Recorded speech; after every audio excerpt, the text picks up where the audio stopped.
Hey guys, welcome to my weekly videos about anxiety. So let's just kick it off with the end of the psychology article made possible by Wikipedia, the free encyclopedia. So this would be a continuation of the video that I made not last week, but the week before. That's psychology, and after that we'll get into something else. Obviously I'm going to do my exposure, so I'll show you guys what I'm eating before we start the psychology Wikipedia article. It's something I'm getting used to. It's A&W. Poutine. So I'm going to try this, and for those of you following along, this is how we do it. This is how you do an exposure. You put the food in front of you, you ask yourself on a scale of 0 to 100, how much do you fear you're going to choke on this food, right? The phobia you have is choking phobia. There's many types of phobia, as I mentioned before, dog phobia, animal phobia. It's the same general principle. Bring yourself closer and closer to, I guess you'd call stimulus. So on a scale of 0 to 100, how much do you fear of choking? I mean, it's stressed out. I'm going to say 5. Actually, I feel 10, and then as soon as I think 10, I say 5, so 5. Next thing you do is you have to take a bite to just see where the anxiety is going to go. Usually these numbers are higher.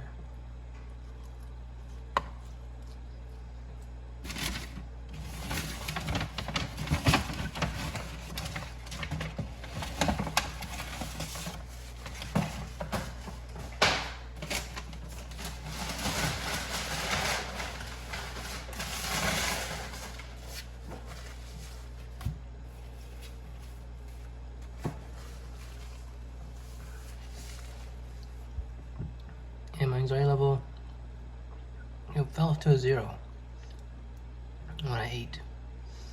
So I had a bite. I'm gonna continue to eat this poutine while basically learning about the rest of psychology with you guys.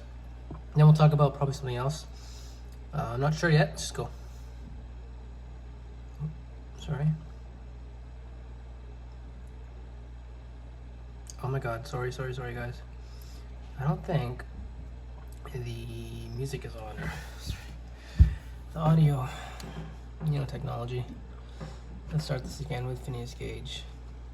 Phineas P. Gage survived an accident in which a large iron rod was driven completely through his head, destroying much of his brain's left frontal lobe, and is remembered for that injury's reported effects on his personality and behavior. 200. Just as Jane Goodall studied chimpanzee social and family life by careful observation of chimpanzee behavior in the field, psychologists conduct naturalistic observation of ongoing human social, professional, and family life. Sometimes the participants are aware they are being observed, and other times the participants do not know they are being observed. Strict ethical guidelines must be followed when covert observation is being carried out. Program evaluation.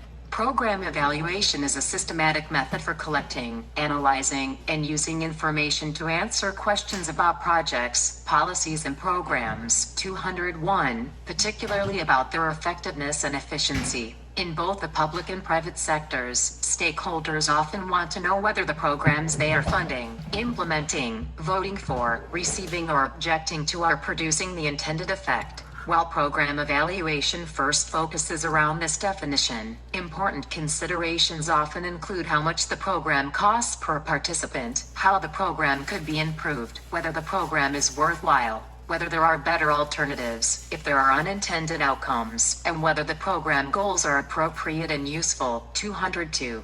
Contemporary issues in methodology and practice. Metascience. The field of metascience has revealed significant problems with the methodology of psychological research. Psychological research suffers from high bias. 203. Low reproducibility. 204. And widespread misuse of statistics. 205. These findings have led to calls for reform from within and from outside the scientific community. 206. Confirmation bias. In 1959, statistician Theodore Sterling examined the results of psychological studies and discovered that 97% of them supported their initial hypotheses, implying a possible publication bias. 207, 208, 209. Similarly, Finelli, 2010, 210. Found that 91.5% of psychology studies confirmed the effects they were looking for, and concluded that the odds of this happening, a positive result, was around 5 times higher than in fields such as space or geosciences. Fernelli argues that this is because researchers in softer sciences have fewer constraints to their conscious and unconscious biases. Replication. Over the subsequent few years, a replication crisis in psychology was identified, where it was publicly noted that many notable findings in the field had not been replicated, and with some researchers being accused of outright fraud in their results. 211, 212, 213, more systematic efforts to assess the extent of the problem, such as the Reproducibility Project of the Center for Open Science, found that as many as 2/3 of highly publicized findings in psychology had failed to be replicated. 214.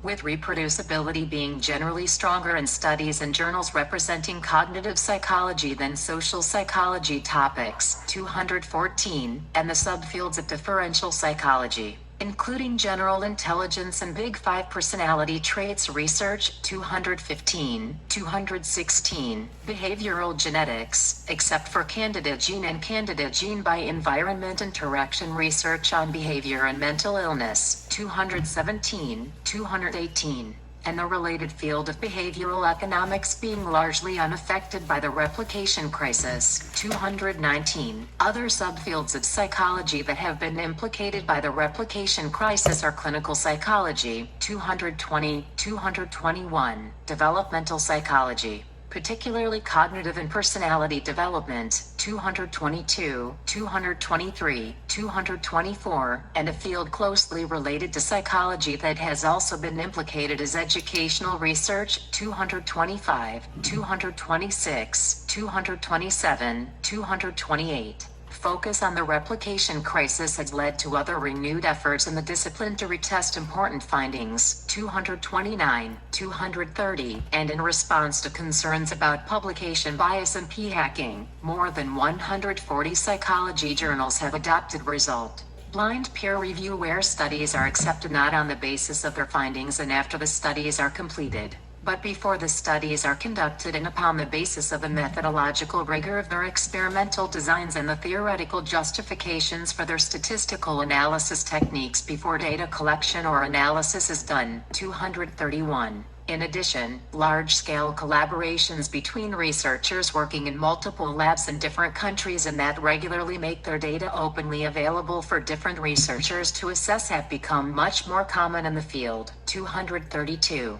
Early analysis of such reforms has estimated that 61% of result-blind studies have led to no results, in contrast to an estimated 5 to 20% in earlier research. 233. Misuse of statistics. Some critics view statistical hypothesis testing as misplaced. Psychologist and statistician Jacob Cohen wrote in 1994 that psychologists routinely confuse statistical significance with practical importance, enthusiastically reporting great certainty in unimportant facts. 234. Some psychologists have responded with an increased use of effect size statistics, rather than sole reliance on p-values. Citation needed. Weird bias. Weird redirects here. For other uses, see weird. In 2008, Arnett pointed out that most articles in American Psychological Association journals were about U.S. populations when U.S. citizens are only 5% of the world's population. He complained that psychologists had no basis for assuming psychological processes to be universal and generalizing research findings to the rest of the global population. 235. In 2010, Henrich, Heine, and Nurenzan reported a systemic bias in conducting psychology studies with participants from weird, Western, educated, industrialized, rich and democratic societies. 236, 237. Although only 1/8 people worldwide live in regions that fall into the weird classification, the researchers claimed that 60-90% of psychology studies are performed on participants from these areas. The article gave examples of results that differ significantly between people from weird and tribal cultures, including the Muller-Lyer illusion. Arnett, 2008, Altmaier and Hall, 2008, and Morgan Cohn-Soley et al., 2018. saw the Western bias in research and theory as a serious problem, considering psychologists are increasingly applying psychological principles developed in weird regions in their research, clinical work, and consultation with populations around the world. 235, 238, 239. In 2018, Red, Martingano and Ginges showed that nearly a decade after Henrik et al.'s paper, over 80% of the samples used in studies published in the journal Psychological Science were from the weird population. Moreover, their analysis showed that several studies did not fully disclose the origin of their samples, and the authors offer a set of recommendations to editors and reviewers to reduce the weird bias. 240. From an anthropological perspective, scholars applied the weird model to European history, arguing that a powerful Christian church forced a radical change away from incest and cousin marriages that undermined the role of clans and created individualism in Europe by 1500 CE. They argue that a distinctive Western psychology thus emerged that valued agency, autonomy, and kindness towards strangers. 241. Historians were not involved in that project, and have since pointed out its historical fallacies regarding an all-powerful church at too early a point in time, and a rejection of cousin marriage that did not happen. 242. Unscientific mental health training. Some observers perceive a gap between scientific theory and its application, in particular, the application of unsupported or unsound clinical practices. 243. Critics say there has been an increase in the number of mental health training programs that do not instill scientific competence. 244. Practices such as facilitated communication for infantile autism, memory, recovery techniques including body work, and other therapies, such as rebirthing and reparenting, may be dubious or even dangerous, despite their popularity. 245. In 1984, Alan Neuringer made a similar point regarding the experimental analysis of behavior. 246. Psychologists, sometimes divided along the lines of laboratory versus clinic, continue to debate these issues. 247. Ethics. Ethical standards in the discipline have changed over time. Some famous past studies are today considered unethical and in violation of established codes, the Canadian Code of Conduct for Research Involving Humans, and the Belmont Report. The most important contemporary standards are informed and voluntary consent. After World War II, the Nuremberg Code was established because of Nazi abuses of experimental subjects. Later, most countries and scientific journals adopted the Declaration of Helsinki. In the U.S., the National Institutes of Health established the Institutional Review Board in 1966, and in 1974 adopted the National Research Act, H.R. 7724. All of these measures encouraged researchers to obtain informed consent from human participants in experimental studies. A number of influential studies led to the establishment of this rule. Such studies included the MIT and Fernald School radioisotope studies, the thalidomide tragedy, the Willowbrook hepatitis study, and Stanley Milgram's studies of obedience to authority. Humans. University psychology departments have ethics committees dedicated to the rights and well-being of research subjects. Researchers in psychology must gain approval of their research projects before conducting any experiment to protect the interests of human participants and laboratory animals. 248. The Ethics Code of the American Psychological Association originated in 1951 as ethical standards of psychologists. This code has guided the formation of licensing laws in most American states. It has changed multiple times over the decades since its adoption. In 1989, the APA revised its policies on advertising and referral fees to negotiate the end of an investigation by the Federal Trade Commission. The 1992 incarnation was the first to distinguish between aspirational ethical standards and enforceable ones. Members of the public have a 5-year window to file ethics complaints about APA members with the APA Ethics Committee. Members of the APA have a 3-year window. 249. Some of the ethical issues considered most important are the requirement to practice only within the area of competence, to maintain confidentiality with the patients, and to avoid sexual relations with them. Another important principle is informed consent, the idea that a patient or research subject must understand and freely choose a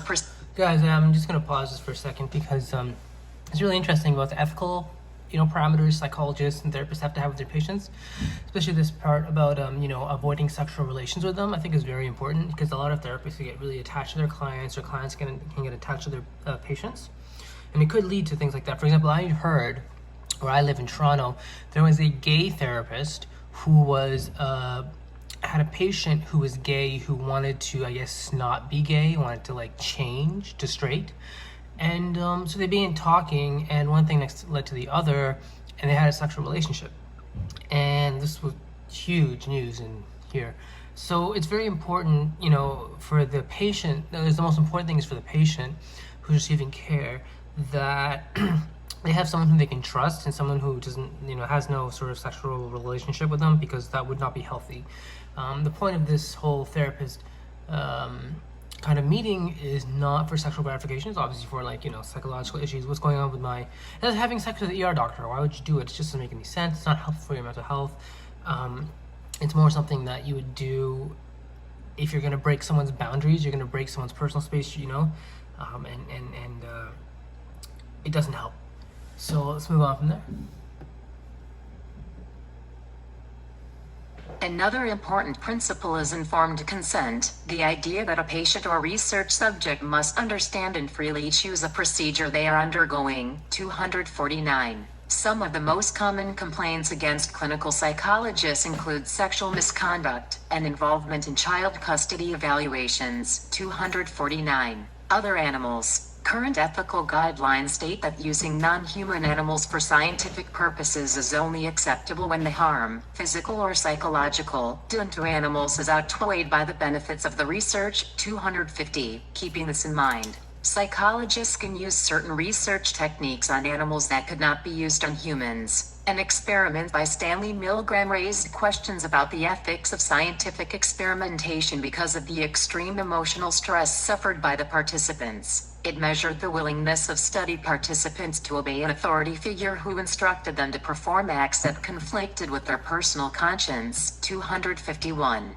Comparative psychologist Harry Harlow drew moral condemnation for isolation experiments on rhesus macaque monkeys at the University of Wisconsin-Madison in the 1970s. 252. The aim of the research was to produce an animal model of clinical depression. Harlow also devised what he called a rape rack, to which the female isolates were tied in normal monkey mating posture. 253. In 1974, American literary critic Wayne C. Booth wrote that Harry Harlow and his colleagues go on torturing their non-human primates decade after decade, invariably proving what we all knew in advance, that social creatures can be destroyed by destroying their social ties. He writes that Harlow made no mention of the criticism of the morality of his work. That, guys, is the entire Wikipedia article without the references. The references are right here, and they're obviously on Wikipedia if you want to look at them. Wikipedia is pretty decent for references. So yeah, it took 2 videos, and that's that.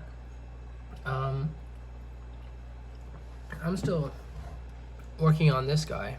I don't know if I'm gonna eat it all. It's just a lot. It's not because I fear I'm gonna choke. It's because it's just a lot. I don't know. I guess I'm getting used to eating a lot now, and it's something you have to actually focus and consciously want to do.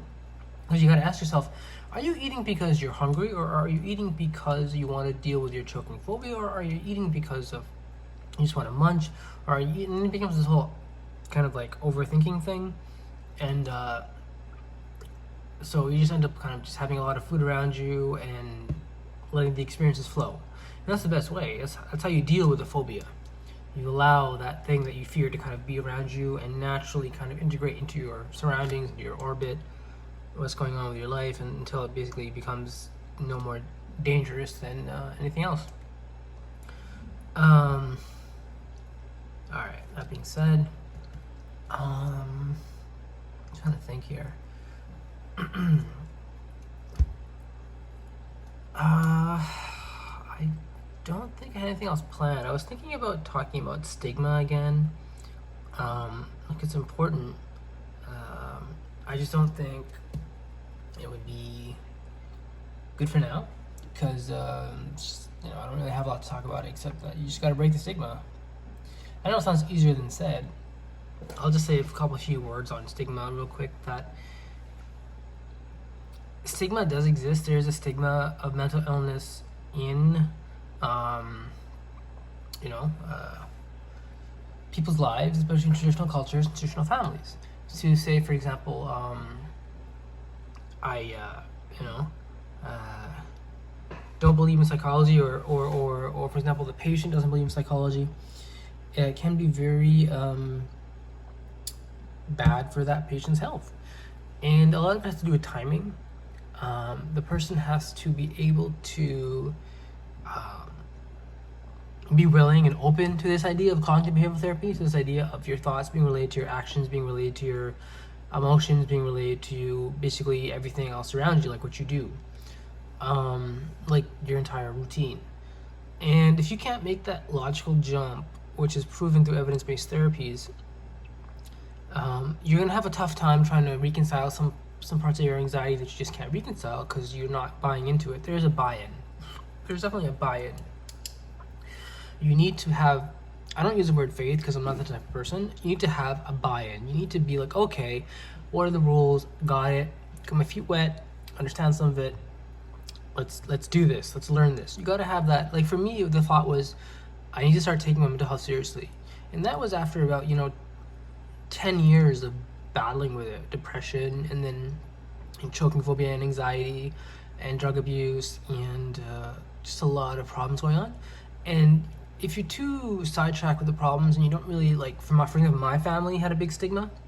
They didn't talk about mental illness. We never talked about things about mood, self-talk, self-care, right? How you feeling? Very briefly, we talk about those things. We really didn't. And so that's when people have maladaptive coping mechanisms. Like, for example, me, instead of actually writing my thoughts down, I would stay indoors, not leave. Instead of me focusing on breathing, I would take an hour and a half to eat something that would take me usually 20-30 minutes to eat. Right? Instead of actually accepting that I have anxiety, I would assume it's just like, whatever, I'm fine, I'll get over it, I'm just tired, or I just need, whatever, I just need something to do, or I need a joint, or I just need to go for a walk, or I just need to hang out with my friends. You can never really sit still and be at ease, be at, I don't want to say peace, but like kind of like that inner peace, that inner kind of like, I'm not unfazed by anything that's happening around me, and I don't need to go ahead and do something to make myself feel better. I've noticed that a lot. Like, I need to do a certain thing to make myself feel better. The anxiety will go away for a little bit, and it'll come back even worse, and you'll do that thing even more, and it's just this vicious cycle that you need to break. So that's really important. And again, if the patient doesn't believe in it, then no one else can really help them. The patient has to believe in it. If the patient doesn't believe in it, then they're gonna be stuck for a long time dealing with these problems. They may think they're getting better. Really though, if you're not following the therapeutic methods, in the long term, it's not gonna make yourself feel better. So I'm just looking through the YouTube videos here, anyone that I haven't watched about choking phobia, because I think I'm gonna eat a little bit more. Choking. There's so many. Here's mine. It's just there's a lot of mine. There's so many. There's so much that I think I've actually can't find any more about my specific phobia, choking phobia. It's basically just me again and again and again. It's my third video, fourth video. So I think I've taken over the internet, guys. So what I'm gonna do is just kind of go more general, talk about things like exposure therapy, which is kind of like what we do as well here, to deal with the choking phobia. So I like Katie Morton. I've already said her once. I'm gonna say her again because she's super clear about what exposure therapy is. And so is Therapy in a Nutshell. It's a really good channel. I wonder, what the hell is this woman doing? Well, she has a fear of something, which most likely is the dark or enclosed places. So she puts this on her head, a bag where she can't see, she feels enclosed, in a safe area, right? The safe, no danger around. It looks like some sort of doctor's office, a doctor's room. And the doctor would be coaching her, coaxing her, asking her, what are you feeling? How scared do you feel? rate your anxiety, stuff of that nature. So let's start with Katie Morton. I read her book. She had a book called it's called Are You Okay? By Katie Morton. She's a very smart therapist. I think she lives in California somewhere. She works her butt off. She knows what she's doing. And without further ado, let's just listen to her talk about exposure therapy. She has a really good channel. Today we're going to talk about exposure therapy. What is it and why do we use it?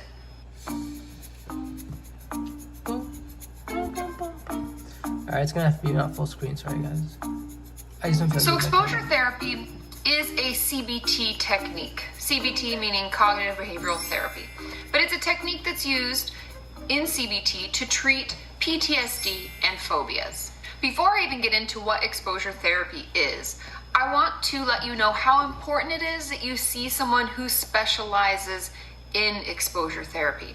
Someone who is trained in it, continues to learn about it, and practices it with clients regularly. And this is because it is so important that they know how to properly do it with you. Otherwise, you can be re-traumatized and actually leave therapy feeling worse. So go ahead, ask to see their resume, ask to see how they got trained, ask who trained them, ask when they last practiced it on a client, ask when they last went to a convention or a talk about it. It's okay to ask those things. I have clients ask all the time about my eating disorder training and DBT training especially. It's okay to ask those questions to make sure that you are in a safe place with this clinician and that they are trained to help you. So exposure therapy works in PTSD and phobias. Obviously, at a clinician's discretion, it can be used to treat other things, but those are the most common. Now in PTSD, it works to help the patient gain control over the fear and pain that may be associated with their trauma. In some cases, flooding is the best option. Flooding meaning putting you right back into that scenario, all the fears and maybe the physical pain, you may have body memories about it, you may feel those, all those come flooding back. And then they help you calm yourself down in this situation itself and help you process through the trauma and feel okay with it. For some people, that's the best option. That's the best way for them to process through it. For other people, they need gradual desensitization. They need to think about the trauma and calm themselves down. They need to imagine themselves going to see that person who traumatized them and calming themselves down. It may be a slower progression, and that's why it's so important to have someone who specializes in it, because they need to be able to tell which is best for you and what will be right in your process as you work through this PTSD. The second reason that they usually use exposure therapy is with regard to phobias. And I'm reading my notes. It says that with regard to phobias, relaxation exercises, imagery, and mindfulness are extremely important. It's so that we can be slowly introduced, like I talked about in the PTSD, where we slowly desensitize ourselves to it. That is the way that this works in phobias. There's no flooding that they do with regard to phobias. They stated that that's usually not the best way to treat that and help you overcome it. The best way is to gradually expose you to the thing that you're most fearful of, and you slowly learn that you have control over that. And they use relaxation techniques, breathing techniques, some do meditation, mindfulness. All of these tools can be helpful in this process. And that's why it's really important for you to work with someone who specializes, because one of the steps that they talked about being really important before doing the phobia work is really installing all of those different options in yourself, being really comfortable with your breathing techniques, being really good at being mindful and meditating, so that you have a bunch of tools to use when you're imagining yourself going back or even physically introducing yourself to a phobia. All of those tools need to be almost like innate, so you can pull them out, you can use them, and you can calm yourself down. So that in a nutshell is what exposure therapy is. And I hope... Alright, so you got the nutshell of it. It's basically what I've been plotting and scheming for about a year now in my videos. Not plotting and scheming, you know what I mean? Like, it's what I've been doing. It's what Katie knows. She's more licensed than I am. If you want more information about it, definitely go to her YouTube videos. Mine are basically just reproductions of other people who know what they're talking about. And I hope this helps. I hope this helps people. I know exposure therapy helped me a lot, and it continues to help me. And I'm by no means, I don't use the word cured, or like, when I said like exposure therapy helped me, I don't mean it like I don't need help anymore in the future, because I'm using the past tense of help. So yeah, it's a journey. I'm chronicling it, and this is just another day, another week. try next week. I think we'll probably get into another Wikipedia article. I think those are really interesting, actually, about something psychology related. If you have any suggestions, leave them in the box below. I'm thinking stigma. Stigma's a good one. Just learning about what stigma is. Yeah, I take it from there. Remember, guys, stay with it.